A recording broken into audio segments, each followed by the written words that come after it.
All right, well, this brings me to the point in the evening, which is my favorite point. I get to learn a whole lot of really cool stuff. And we've got this cool guy called Dr. Chris here, who's going to talk to us tonight about confidence on camera.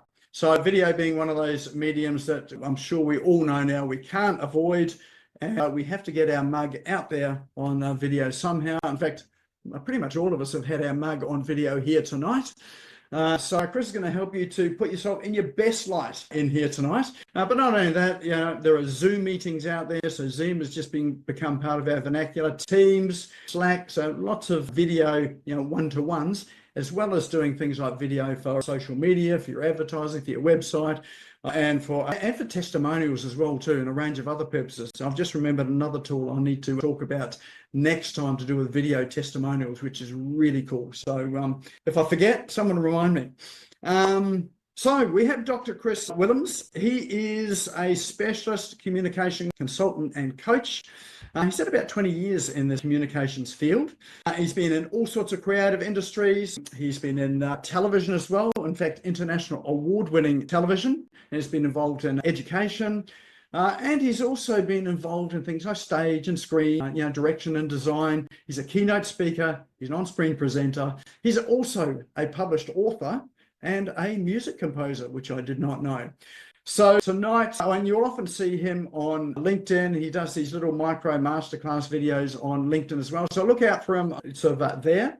And tonight, he is here to talk to us about a simple video framework to help us with or to help you with your confidence to win clients and boost sales. So let's put your hands together and welcome to the screen, Dr. Chris.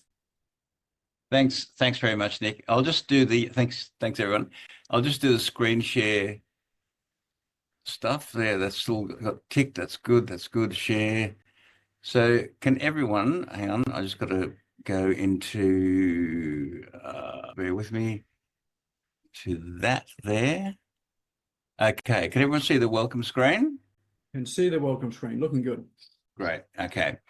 All right. Thanks very much, Nick, for that nice introduction. And good evening, everyone. Thanks very much for the opportunity to have a chat to you this evening. And just for your information, there's a Q&A session at the end of the presentation. So if you have any burning issues or questions, and if you can stick them in the chat or hang on to them until the end, that would be great.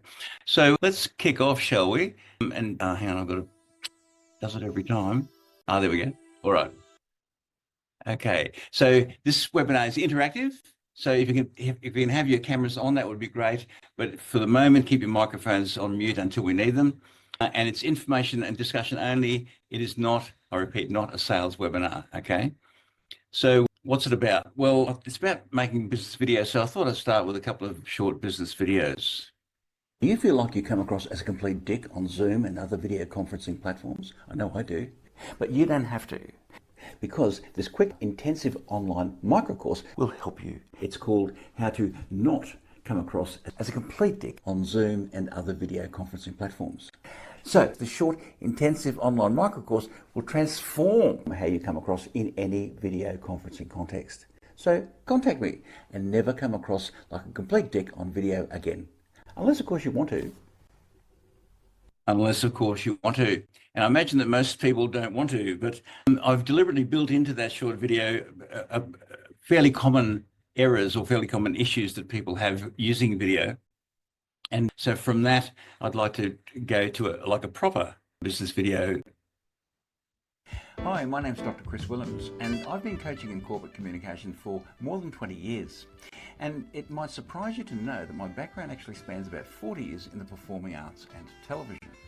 And it might surprise you even more to know that for 25 of those years, I was a professional mime artist. Now, I'm just about here, you're thinking, well, what the hell's mime got to do with corporate communication? Well, when you consider that mime, at its most fundamental, consists of the analysis, manipulation, and stylization of body language, and that body language forms so much a part of human communication, it's not that surprising. So what's mime got to do with it? Well, actually, just about everything. It's all about you making an impact. It is indeed all about you making an impact. And in fact, it's all about you making a global impact and becoming a global leader. Let's talk about leadership and communication, because the research tells us that the skill considered most critical to effective leadership is communication.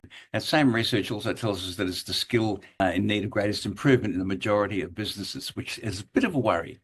But there are different kinds of communication, and my own career reflects quite a few of those. And I've learned a few things over the long and checkered career. One is that life's not linear. The other is that everything's ultimately connected, and no experience is ever wasted. Everything you do informs everything else that you do. Everything you do adds quality, depth, richness, and texture to everything else that you do, irrespective of the field of professional practice. Everything you do teaches you something, and everything you learn is useful not just for you, but for those you might teach, coach, or mentor as well. No experience is ever wasted.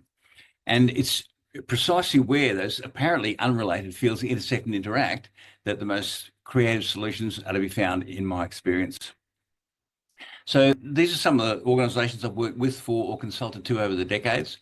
And you'll notice they're all really different. And so adapting one's skills to those uniquely different organizations and their uniquely different messages is a really interesting challenge. And it's great to have to do that, because you have to then adapt to what those organizations do and how they communicate what they do.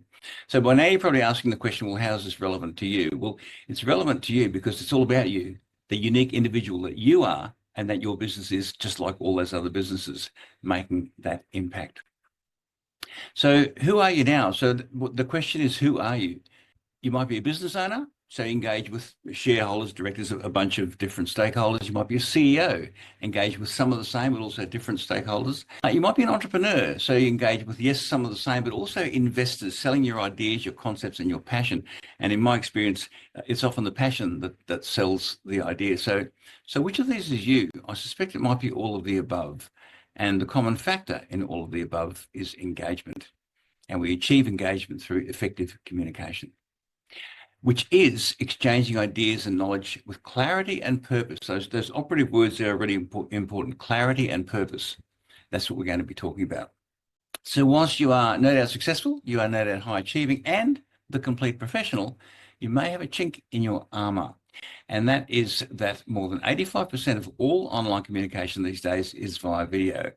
So yes, it's certainly all about you, but it's increasingly all about you on camera.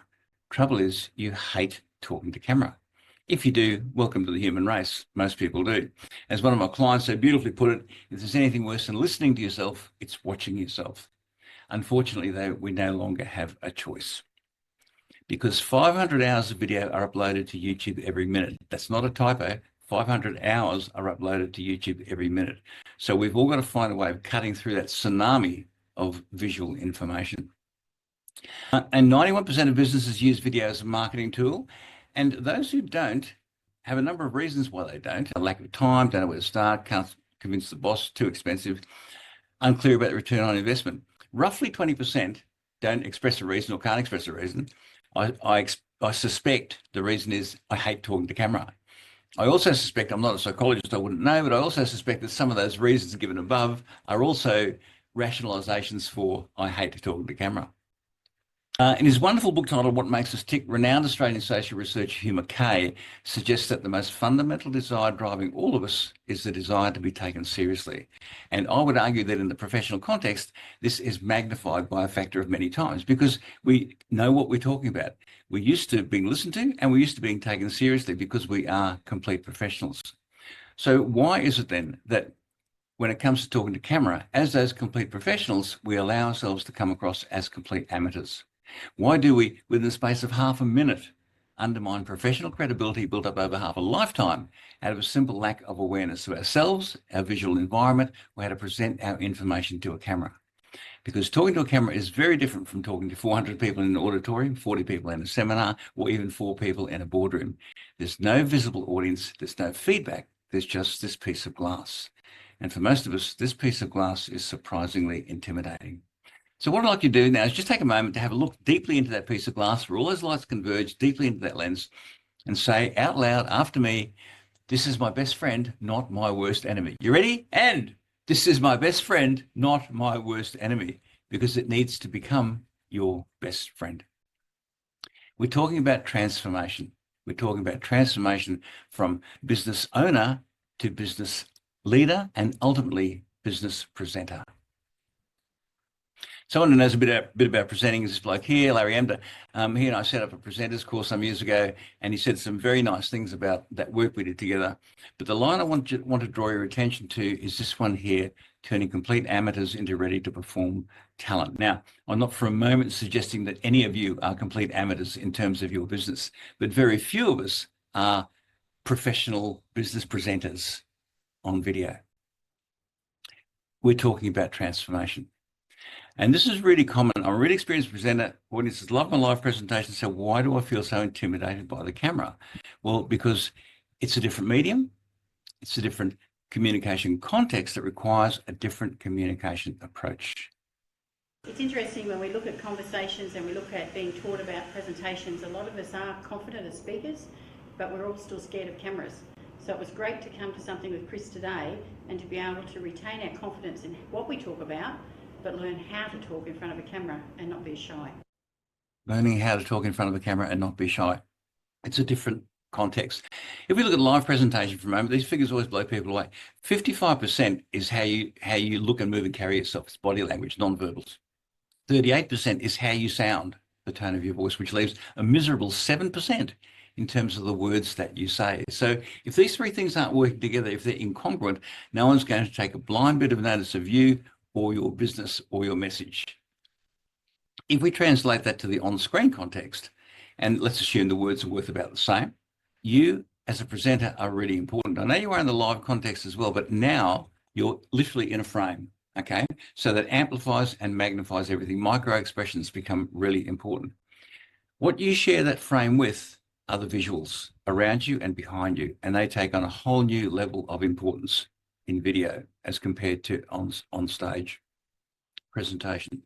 So video is and will continue to be and continue to grow as the dominant online communication tool, as Nick has alluded to earlier. You are the face of your business. You're the personification of your organization. So how you come across determines how your business comes across and is perceived and judged in the professional world. And so you need to get comfortable and confident presenting to camera, not only for your own professional credibility, but for that of your business as well. So it's all about becoming comfortable, confident, and credible on camera. And that, again, is transformation. So who do you want to be as a business presenter? If you're going to use video, you need to make video work for you. You need to make it work for you, not against you. And you need to make it work for you, that unique individual that you are and that your business is. Because it's not just a carrier of information, it's much, much more than that. It's the creator of perceptions. So if we go back to first principles for a moment, I mean, as we all know, business communication fundamentally is two people talking to each other. Online business communication is those same two people talking to each other via a screen. That's what we're doing now. We're so used to doing these days. And I love this quote because it reminds us that the more we use technology, the more important those human connections are. Okay, the human communication, human relationships between business people. So the crucial consideration then is to keep it human. But how do we do that? How do we achieve that human engagement in this increasingly depersonalized digital AI environment? Well, part of the answer, at least, is making sure that it's authentically you that is coming across, because that's the version of you that we perceive and that we relate to or not. And it's all about perception. So how are you actually perceived on camera? We're very rarely perceived the way ourselves, the way other people perceive us. Do you come across as professional and credible or as timid and insecure? You find out by going back to basics and asking yourself some fundamental questions, like what makes you you? Who are you? Who's the you that's sitting there? What defines you? Have you experienced successes and failures? And I say perceived failures because in my experience, things that seem like failures at the time often turn out to be successes, or at the very least turn out to be catalysts for success further down the track. Have those things affected your confidence? Absolutely they have. Does that manifest in how you come across? Absolutely it does. And the reason this is so important is because it's all about perception. If you look at these three people here, all three are really good quality, experienced journalists. Two of them are used to being in the very foreign environment of a TV studio. You don't need to be a body language expert to work out which of those three people is less comfortable in that foreign environment. It's all about perception. And if it's all about perception, it's all about managing those perceptions. And I'm assuming that the perception you want to create is one of authority, of credibility, and of leadership. And we achieve that by clear, concise communication, particularly on camera. So those two things are mutually interdependent. You can't have one without the other, okay? It's kind of like two halves of the brain. Unfortunately, though, you don't have a lot of time to do that. You've got about 3 seconds before you are one click away from oblivion. But if you get video right, you can take your best business ideas to the world. To do that, you need to understand some of the basics of the medium. I know many of you will understand the basics of the medium anyway, but I'm just going to touch on a couple of things. So if we look at some good things about video, it's repeatable and it's cost effective. You record it once, you can play it any number of times, any number of places around the globe. And because of that, you have that huge reach around the globe. And it also can potentially go viral because of that huge audience. Some not so good things about video are that it's repeatable and it's cost effective. But if cost effective equals cheap looking, it can also equal nasty. And if that huge audience doesn't like what it sees, you're doing yourself and your business a serious disservice. And I'm sure we've all seen things that have gone viral for all the wrong reasons. And I'm sure you don't want to be part of that, or your business wants to be part of that. So apart from self-consciousness, there are some other factors to consider when you're making business videos. There's cost, there's your credibility, your message. What's your message? Are you engaging with your audience? What's it doing to your reputation if you make bad videos? What's it doing to your business reputation? So the challenge is how to accommodate, integrate, and reconcile all of those factors. And yes, sometimes they're conflicting, but at the same time come across as authentic and human. Well, some people are better at it than others. Here's one case study that I've chosen. Have a look. Hey everyone, it's Valtteri Bottas, This is Zhou Guanyu. and we would like to welcome Stake to join our Formula 1 team. We're really excited to go racing with Stake this year. And of course, to see all of you at racetracks around the world. Stay tuned to see our new car livery on 7th of February. And thank you for the support, as always. Okay. If you know who they are, you can pop it in the chat box if you like. But I can assure you, for those of you who don't know who they are or what they do, there are 2 of only 20 people on the planet that do what they do at the level that they do it. Okay. What do? We'll find out shortly. Do they connect with us? Is that video? Do those 2 very talented, very skilled professionals connect with us, their audience? Some prompting questions to ask of that video, and also of yourselves when you're making business videos. What's the message? What's in the background? From my view, all I can see in the background is an empty studio. Does anything visual relate to their professional field? They look actually like a couple of mime artists because they're wearing black t-shirts and black, like almost tights, but they're not mime artists. So does anything visual reflect their status as those exceptionally skilled professionals? I would argue not. Who they are and what they do is they're Formula 1 drivers, racing drivers. Exceptionally skilled. They're really like 2 of only 20 on the planet. So irrespective of one's outstanding skill, knowledge, or achievements, or paycheck, indeed, very few of us are natural presenters. So if you're not a natural presenter, don't give yourself a hard time. Rather, do something about it. And in that context, I highly recommend the work and writings of Professor Selena Bartlett, who talks about neuroplasticity and retraining the brain, changing the brains, no matter how old we are. So some of the crucial considerations are keeping it human, keeping it authentic, and keeping it engaging, and at the same time, create high impact, professional quality, credible business videos. So how do we reconcile all of that? How do we do that without breaking the bank? Well, the answer is literally in your pocket.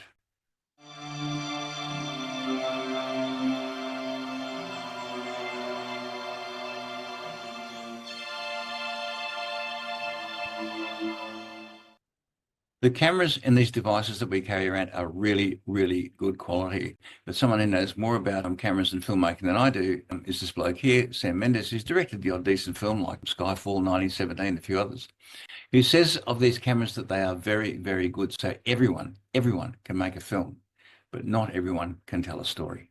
And that's the difference. So what's your story? What's your business story? We're about to find out, because what I want you to do is to shoot a selfie video that goes for 15 seconds. All right, that's all, 15 seconds. Make it about your business because presumably you know a fair bit about that. And you've got 1 minute to shoot it. So you've got 1 minute shooting time to shoot a 15-second video. I'll time you. So whip out your camera, turn it on, and your time starts now.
Okay, how did we go? Let's have a quick look. Who went vertical and who went horizontal? I've just put out a video about whether to go landscape or portrait. And ultimately, landscape gives you more options because if you want to go portrait, I suggest you shoot a landscape and then crop it because it's better quality. Too much light, not enough light. Make sure you're not a silhouette. Make sure there's enough light on you. If the camera can't see you, your audience can't see you. And who looked at the lens and who looked at the screen? If the eyes looking back at you in playback are not looking at you, that means you're looking at the screen, not the lens, when you shot the video. Okay, so find that little almost invisible dot on your device, and that's the lens. And did anybody go appreciably over or under 15 seconds? It's remarkable how much information you can squeeze into 15 seconds. It's equally remarkable how quickly 15 seconds comes screaming up at you when you're trying to squeeze that information in. So it's about packaging your information. So as a complete professional in the 21st century, we need to understand the video medium. We need to develop what I call our visual vocabulary, and we need to overcome our fear of the camera. Why? Because you no longer have a choice. As Nick said before, we no longer have a choice. And one of the reasons we no longer have a choice is this little ball of fluff here, which, as you well and truly know, shut the whole place down for a couple of years, and we all found ourselves in the Zoom room, and we're back there tonight, okay? And despite the fact that we've been using Zoom for a few years now, as a species, we actually haven't gotten that much better at it. And here's a useful example from people who should know better. First thing is about framing. Anything with a yellow oval around it is about framing. Mostly that's about headroom, okay? We're used to seeing a certain amount of headroom. So when we see too much headroom, it sticks out like anything. Lighting, make sure you're not a silhouette. It's great to use natural light, but make sure you're not a silhouette. Make sure the light's not behind you. Backgrounds, bookcases, that's pretty common. Yeah, they're not too bad. Sometimes they can be a bit visually busy. And if you look in the middle there, Liz Truss there has got a flag growing out of her head. By contrast, bottom left corner, Amanda Milling, I think her name is, very clean background, totally uncluttered. Trouble is, her hair happens to be the same, pretty much the same color and tone as the background, so she's kind of a bit like a face floating in space. And orientation, what I said about going vertical, you're losing 2/3 of screen real estate when you go vertical in Zoom, okay? So those three ticks there, they're not too bad. Lighting's a bit dodgy, but generally that's okay. Now, I don't know what Boris Johnson was thinking, but it certainly wasn't about framing the shot. Now, these people, because of who they are, have legions of media advisors, okay? And if you look down at the bottom of the screen there, it says press team headquarters, and there's no one there. And I think by the looks of it, they might have all been down the pub because they certainly weren't advising their charges about how to maximize the use of the medium. As you probably know, eye contact is one of the most fundamental aspects of human communication, all right? And when we're on Zoom, we assume we're making eye contact. At the moment, yes, of course, I'm making eye contact because I can see all of you on screen. However, from your point of view, I'm not until I lift my gaze up to there. That's where the camera is. Ironically, now, From my point of view, I'm not making eye contact with you because I can't see you other than peripherally. But from your point of view, I am, because now I'm looking straight down the barrel of the lens. So find where the camera is on your device.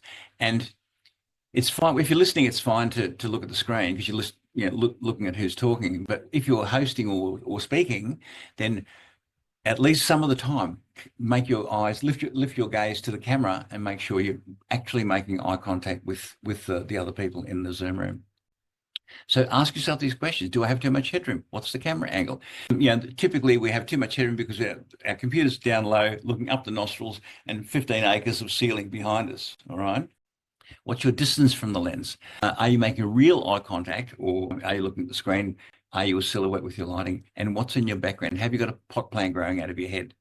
So things like, ask yourself those questions, all right? Because Zoom is much, much more than a convenient way of having a meeting, as far as I'm concerned. It is, in fact, a micro-marketing opportunity. Every time we're on Zoom, in this frame that we're in now, okay, it's a micro-marketing opportunity.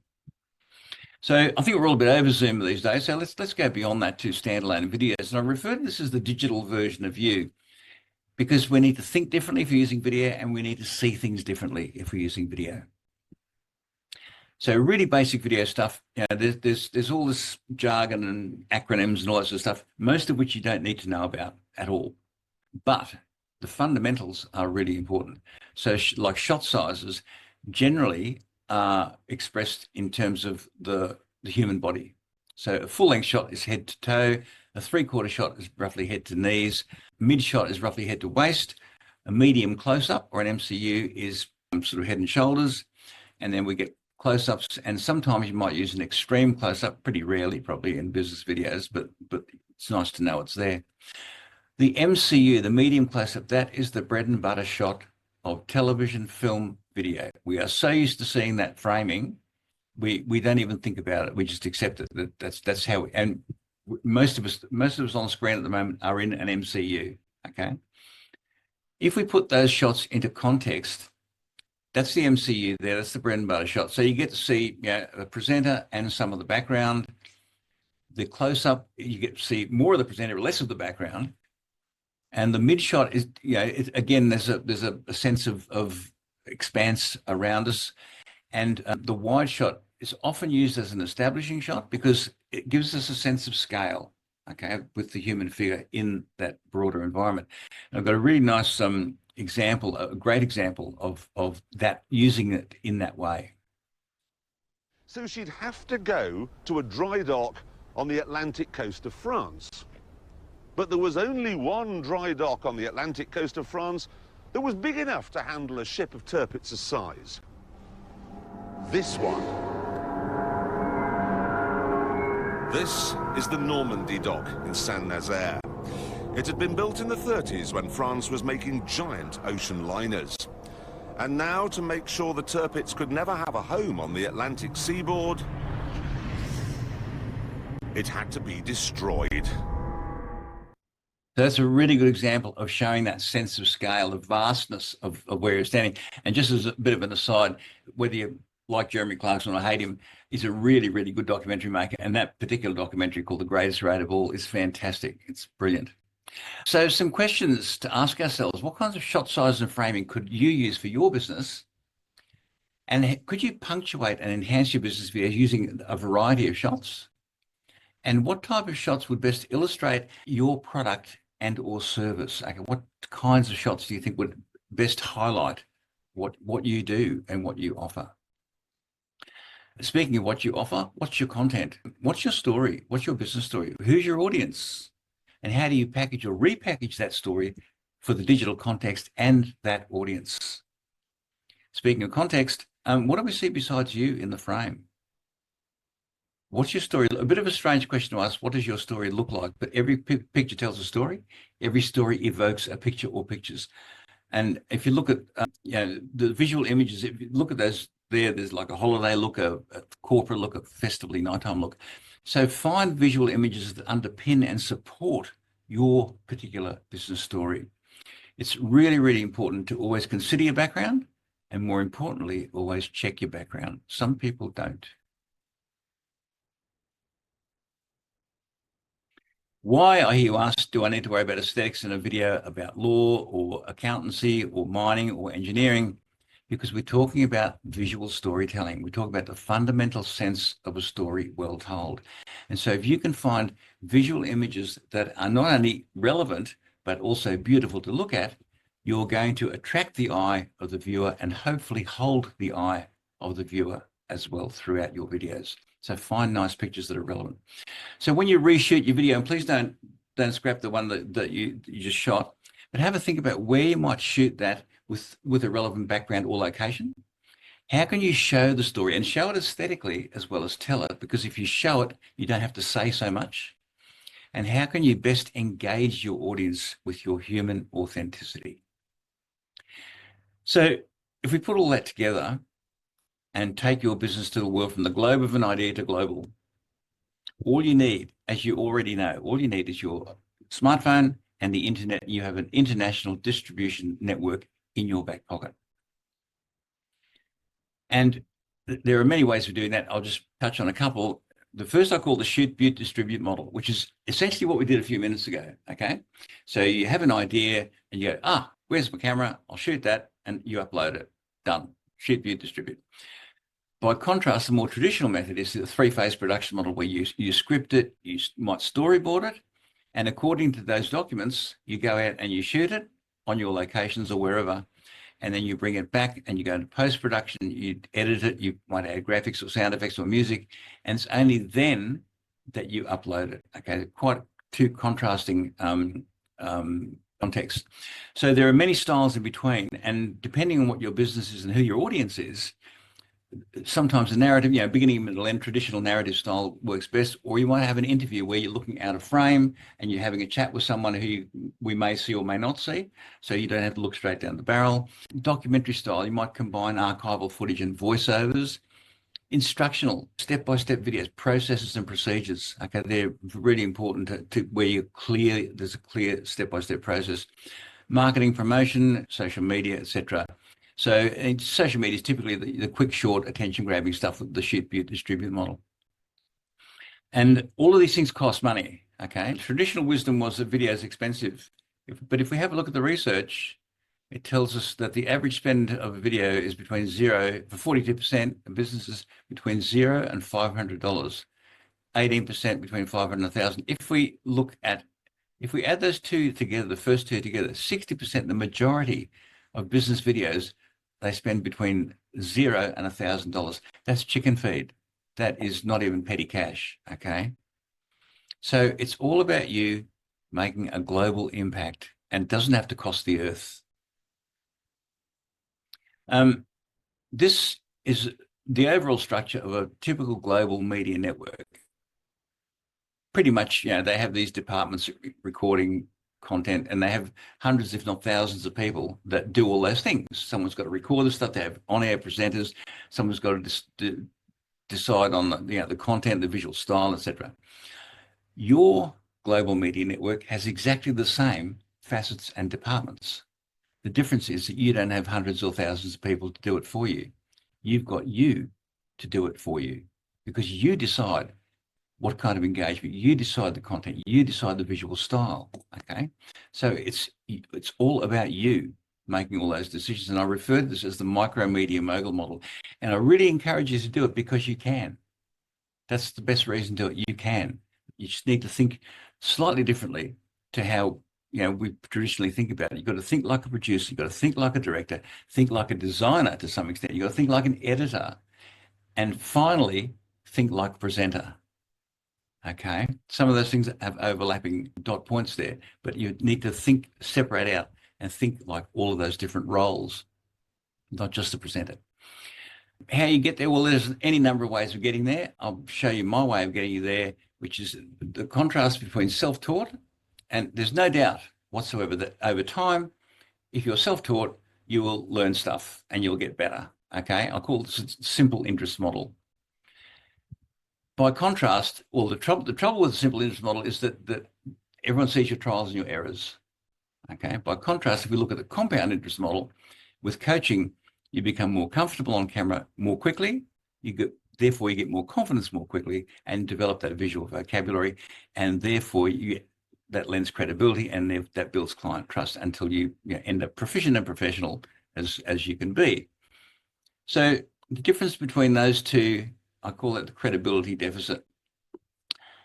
On the way there, on the way to being fully proficient and professional, there are hidden benefits, and I call them hidden benefits because you don't see them until you arrive at them.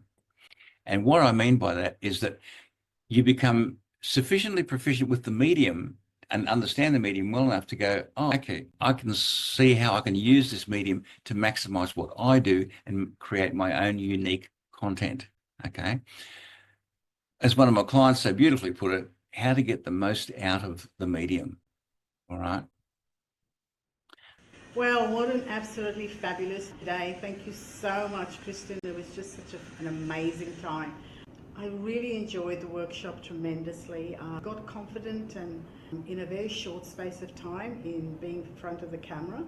Learned some totally amazing tips which I'm going to be putting into practice right away. In fact, I put several of them into practice today. I really encourage anyone to come and spend some time doing this workshop, because in a very short space of time you'll learn what it is that you need to learn with regards to how to be able to use the camera effectively and how to be able to be confident in front of the camera. So thank you so much. What a fabulous day. That was the fabulous Myrna. So it's all about you becoming that leader, okay? And how we get there how I get you there is through Triple C Mastery Program. And very briefly, there's 3 phases: diagnostics, there's 6 weeks of coaching, and the outcomes are really important, because as any professional performer will tell you, you can rehearse until the cows come home, but until you get out there in front of an audience and present what you do in front of an audience, you don't really know whether it works, how well it works, whether it doesn't work, what you need to tweak. Okay, so the implementation of these outcomes is a really important part of what I do. There's a live presentation, there's videos that you post, and there's a webinar that you host. So that's the structure of that, and that's all about making that global impact. And that speaks to brand, reputation, authority, stature, professional stature, and leadership. Getting back to that word. And that is about transformation from business owner to business presenter. And we do that by getting comfortable, confident, and credible on camera.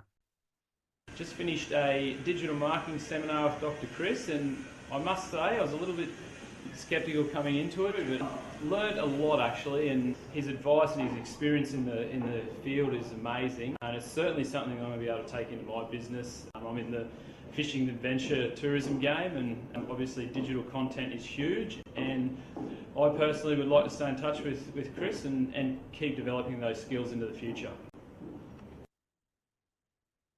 Something to take into one's business is a really important thing. And I'm not sure whether Nick has mentioned this, but everyone who's here, I'm happy to send you a copy of this report, Going Digital, what you need to know before you set foot or face in front of a video camera. And there's a lucky Zoom prize. We don't have a door, we have a Zoom. So there's a lucky Zoom prize. And I think Nick will later on choose who might be the winner of that. What that is a complimentary diagnostic session with me about the videos that you currently have, your business videos. Very happy to do that.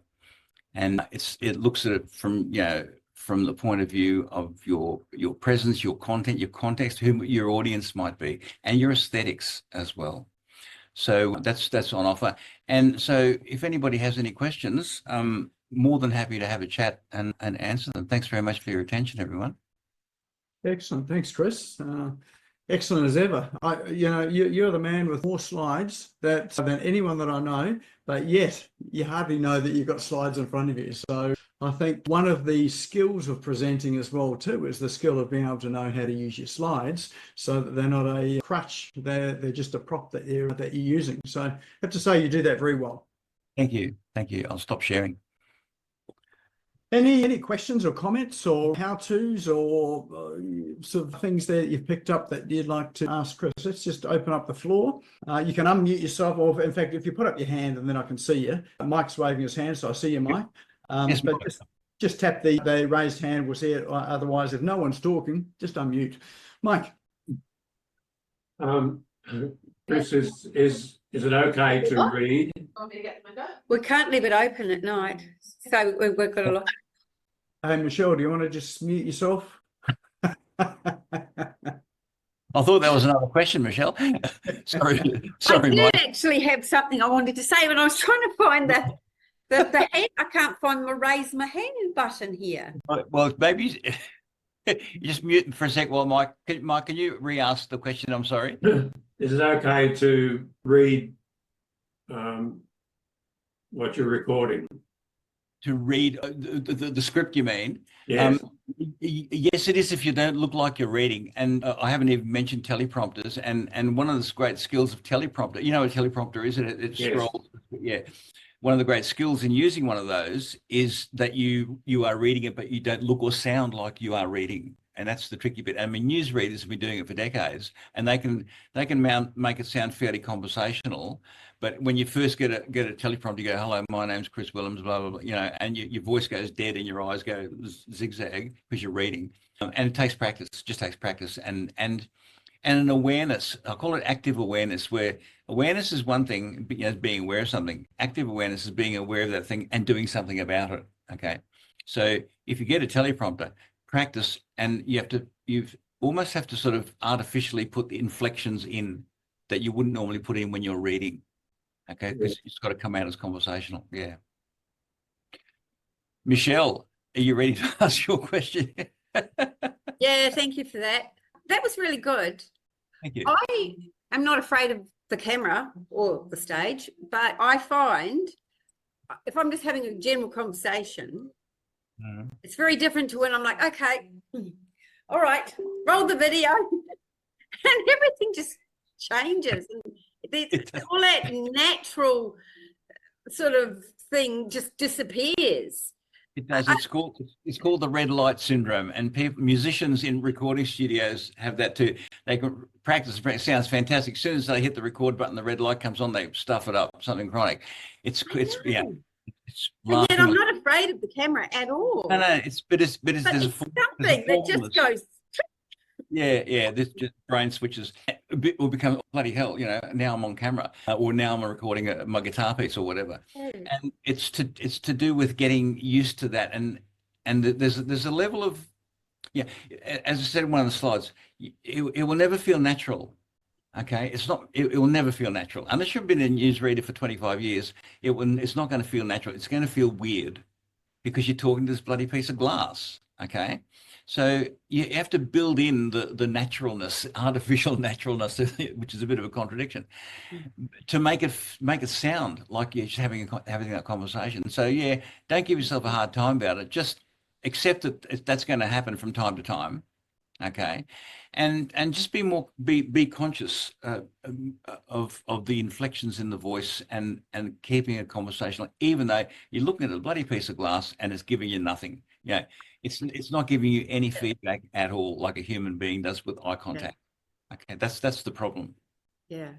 I don't know if that's the problem, because I'm quite capable of moving past it. But I imagine that all of you are very capable about your business. Absolutely. But when the red light comes on, it's done mullet. Yeah. Well, not done mullet, but I just lose the naturalness. Yeah, of course, because it's not natural. It will never be natural, never feel natural. Okay? Accept that. And that there is one of the tricks of being in theatre as well. You know, you've got a script to read, and you read it and learn it and learn it and read it and read it and learn it, so that at some point it becomes like you feel the character. And often when we're in front of the camera, we don't actually have that luxury of being able to practice something over and over again till it becomes ingrained in us that we feel it. But you know, that's really the advantage that theatre has. And one of the things I really enjoy is improv theatre. Chris and I were just talking about this when we came on. And I've done a lot of that. I've done miles of it, and a lot of theatre, like theatre work.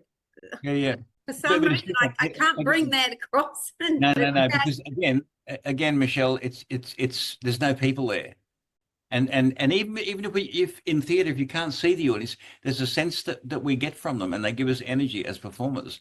The camera doesn't do that. The camera doesn't give a shit. It just sits there, and you've got to pretend. You've got to make it feel like it's natural when it's totally unnatural.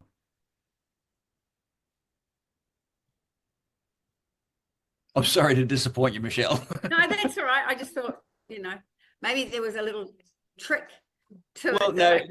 Well, the trick is, just be content with the fact that you're human. Okay, we all go through that. We all have that problem to a greater or lesser extent. So it's finding your own way through that and talking to that inanimate piece of glass. Any other questions at all? Yes, I have one for you. Thank you very much. Lots of good information there. Thank you. So if I do a video clip like this, is it a good idea to have the highlights of what I'm saying to come up here? Because we're then using more, like you've got there. So if I'm doing a speech, I get the highlights, or at least the takeaways written there, because I'm using three in actual fact, senses to get the message across. Is that a good idea? It's an excellent idea, which is why I do it. And I certainly wasn't the person who thought of it in the first place. But as you're speaking, you can bring up dot point 1, dot point 2, dot point 3, which is the key words that you're talking about.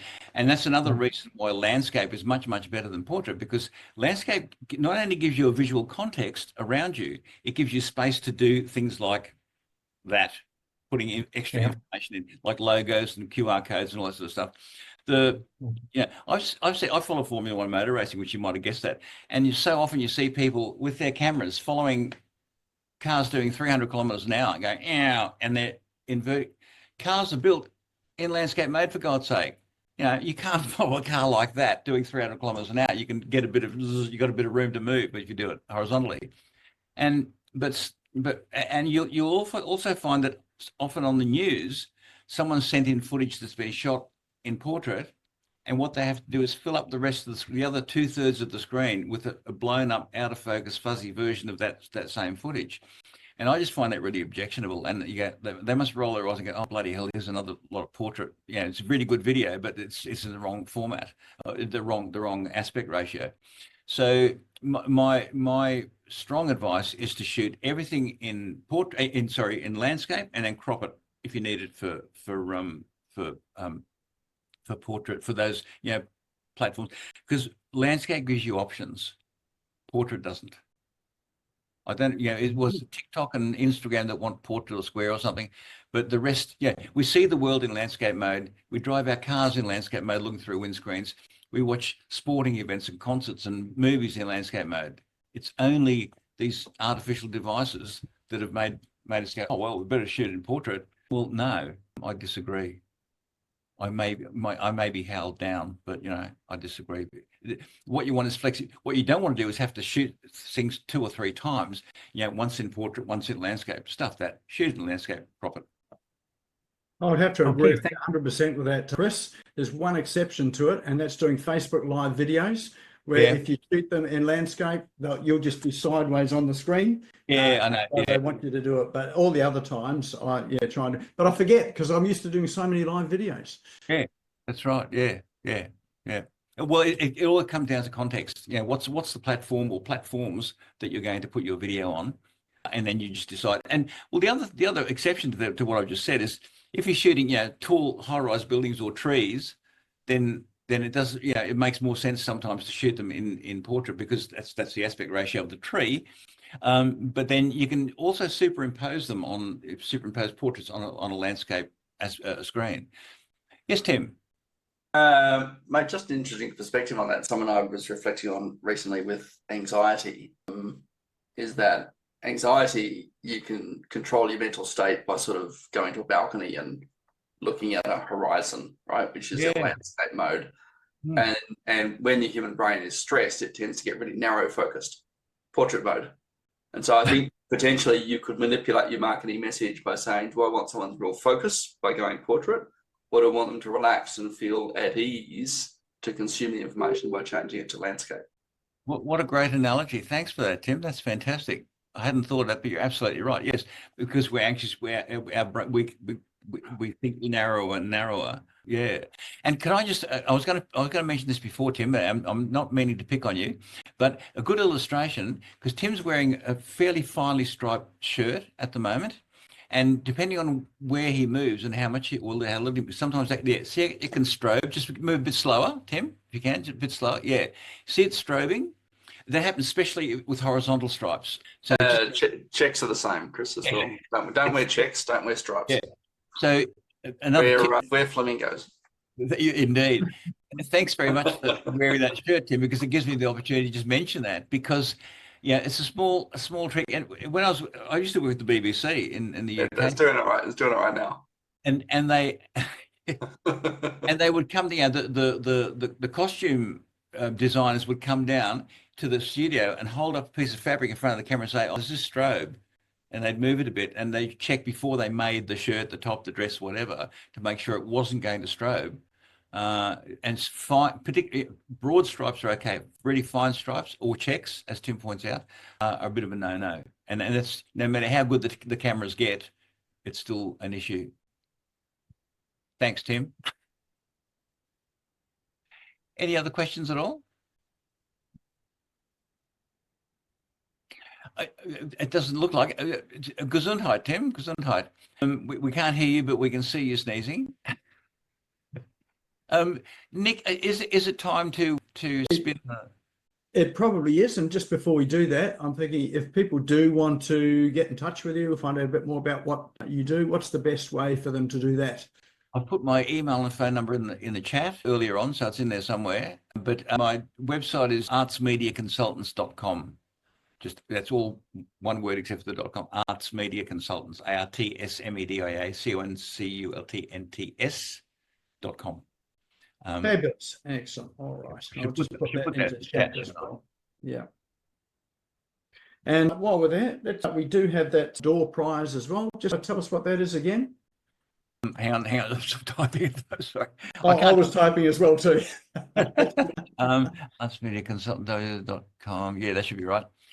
The door prize is a video review of one of your business videos, valued at $197, and I check out your current business videos and see, and offer some suggestions, advice, or say, no, that's brilliant, don't change a thing. But happy to do that, and we can chat about certain things, whether there's too much headroom or whatever. It's just an analysis of your current business videos and some tips about how you might tweak that for the next time you shoot it. So more than happy to do that. So in fact, that video that we all took tonight is probably a good starting point as well too. If everyone saved their video. Yeah, indeed. Excellent. And please don't delete those videos. Hang on to them, because when you do an even better one, because I put the pressure on you deliberately, so you wouldn't have much time to think about it. Okay. So when you do a better version of that or another version of that, you know what to work on. Okay. Or what to be aware of. Excellent. All right. Well, we do have our special way of drawing this tonight, which is our wheel of names. So let's bring that up. We've got everybody's name in the wheel of names. So don't disappear now. I just noticed Michelle walked off screen, sort of sneezing or telling a kid off or something. So she's bound to win while she's away. All right, well, let's spin this wheel, see who our lucky winner is. As it ticks on round, there we go. Virtual drum roll on our desks in front of us. And our lucky winner is, boom, Enza Lyons. Are you here, Enza? Yes, I am. Fabulous, there you go. Well worth coming on tonight, wasn't it? Yeah, thank you. Excellent.